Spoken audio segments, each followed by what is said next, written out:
તો નમસ્કાર મિત્રો રાજુભાઈ કરપડાનું કહેવું એવું છે કે અમુક ટકા લોકો ખેડૂતોને ઉશ્કેરવાનું કરે છે અને ઉશ્કેરવાનો એક એ જ કારણ હતું કે રાજુભાઈ કરપડા બીજી પાર્ટીમાં ગયા એટલે જે ખેડૂતોને ઉશ્કેરે કે તમારું કામ નથી કરતા અને વગેરે અમુક બાબતો ઉપર ખેડૂતોને ઉશ્કેરવાનું કામ કરે છે. એટલે અમુક ટકા વ્યક્તિઓ એવા છે કે એવું કામ કરી રહ્યા છે અને રાજુભાઈ કરપડા એવું કહી રહ્યા છે કે એમના વિસ્તારની અંદર જ્યારે હાઈ ટેન્શન લાઇટની જે લાઇનની વાત થાય ત્યારે રજૂઆત કરવા માટે અમે જઈએ છીએ.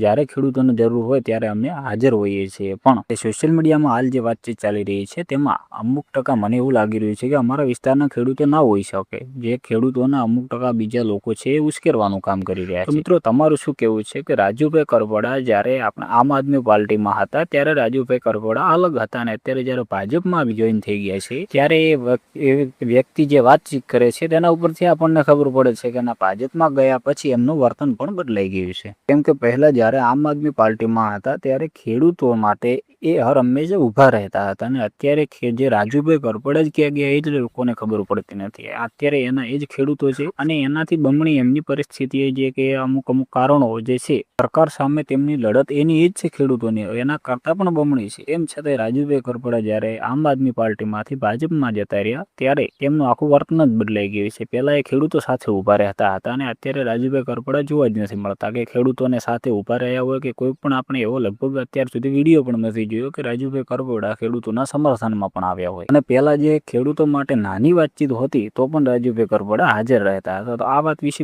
ખેડૂત મિત્રો તમારું શું કહેવું છે કે જે મેં વાત કરી કે પહેલા રાજુભાઈ કરપડા હાજર રહેતા હતા અને અત્યારે રાજુભાઈ કરપડા દેખાતા જ નથી, એના વિશે તમારું શું કહેવું છે તમે જરૂરથી કોમેન્ટ બોક્સમાં લખી દેજો. અને આપણે કંઈ પણ ખોટું કીધું નથી ને ખોટું કીધું હોય તો જણાવી દેજો અને મહેરબાની કરીને કોઈ પણ ભાઈને ખરાબ કોમેન્ટ પણ કરવી નહીં.